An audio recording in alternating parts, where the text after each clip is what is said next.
Hi, Lynn Tucker, Carnivore here. And rather than bombarding you with all kinds of videos, I just wait until there's something that I think might be important. I've come up with a theory. I know, mossy. I don't know if anybody watches Seinfeld, but this mind is fertile. um, I think that for however many years you are eating poorly, I mean, really poorly, and you're thick and you feel terrible and you've got all these aches and pains and you're starting to get diseases. For that period of time, say it's 40 years that you've eaten that way, I think it's kind of working out like this, that you need to be carnivore for 4 years of healing, a tenth of the time, 10% for healing, before you can really say, I might try this or that again. And that's only if you are not massively sugar addicted, because so many of us are. I mean, they trained us well, did they not? And all those lab scientists that are on the big food payroll, specific job to attack the bliss points in our tongue so that I bet you can't eat just one. You can't. So they've trained us well. Every holiday has to have cookies and something that mom or grandma made for you because they love you. And then without that, of course, they don't love you. Seriously? I know, we bought it. Every holiday, whether it's Halloween candy, if you're a good kid, you get all this candy. And then the poor parents have to go, no, you can only have like 10 pieces every day. I mean, and then you look in our ancestry. Did they have cavities back then when they were hunting meat? Eating seasonal berries? No. So they did this. This was a conspiracy, a bona fide, truthful, definite, money-making conspiracy against us. So what do? Do we take it? Now that we know what we know, do we? No, we don't. We tell them they can take their sugar and you know what to do with it. Anyway, so that's my idea. And I'm thinking that there's some validity to that. Because so many people will go for like a year and go, well, I'm going to, or 90 days even, like we all tell them to do. And they'll start feeling the healing and they'll start not having the aches and pains. And we say to them, you can have, one food item that you used to love and just actually see what it used to do to you. And I've told that to people too. But if you're severely addicted to sugar, you may not even be able to do that. I mean, there are people, and we know them, dearly beloved, we know them, that just can't do anything like that. I mean, even Dr. Barry says he can't even have milk because he loves it so much. Well, we were shoved in that path, and good little soldiers we were. But it's time to revolt and just say no. No, I'm in charge now. I make my food decisions. I have decided I'd rather be healthy, have energy, not have inflammation, be able to sleep like a baby, be strong again. See what we're talking about? Oh, let's just show that, baby. Dr. Baker, eat your heart out. I know, show that to Daisy. She'll be impressed. Other than that, those of you that have kind of slacked off and gained weight, you knew this would happen.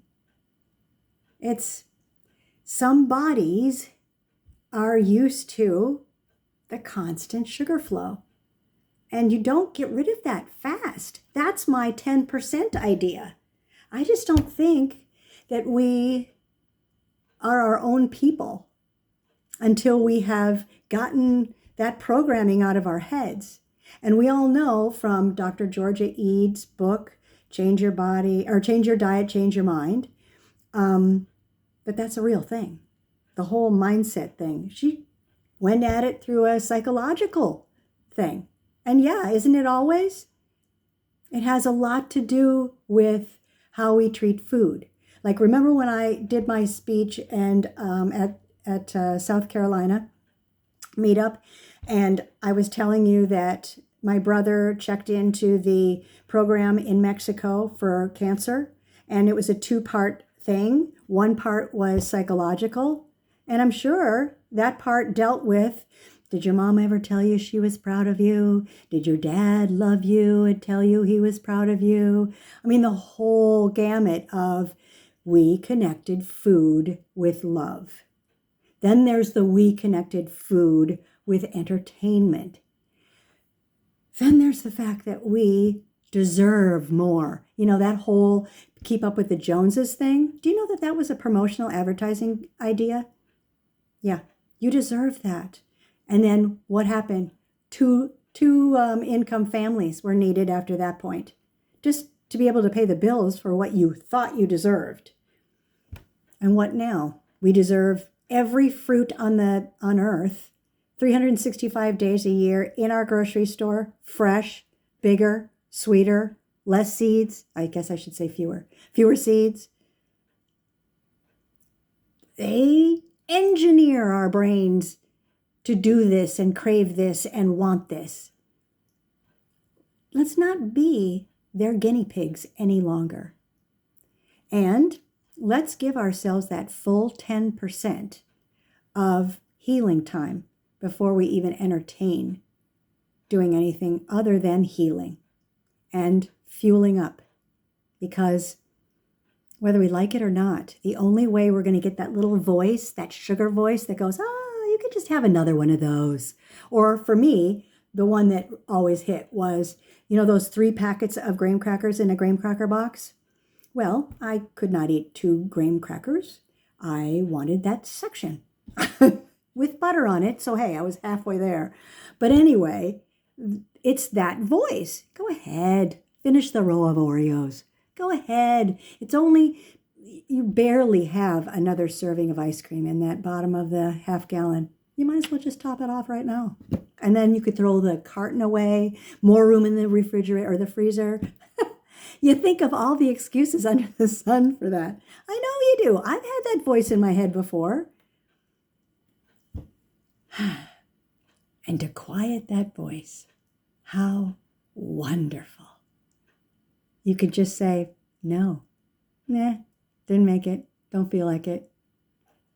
Wow, what an accomplishment. And so many of us have already done this. So why ruin it? And start thinking about healing. We need to make healing a priority. That's why Healing Humanity is doing so well. That's why all these different places that the documentary is going to be in are just doing so well. And people are loving it. And they are wishing that they brought even more people to the theater. And there's quite a few left, too. So always keep looking at www.healinghumanity.movie and look under where to watch or events, because they have them in 2 places. And show people the trailer. I mean, we've all seen it. We know how powerful it is. We've all sat there while Dr. Barry tells us, he wants to give them hope, real hope. That's what we want to give our friends and our relatives, isn't it? So let's do this. And I'll talk to you when I come up with something else that might be important to share. Thanks for being there. Bye.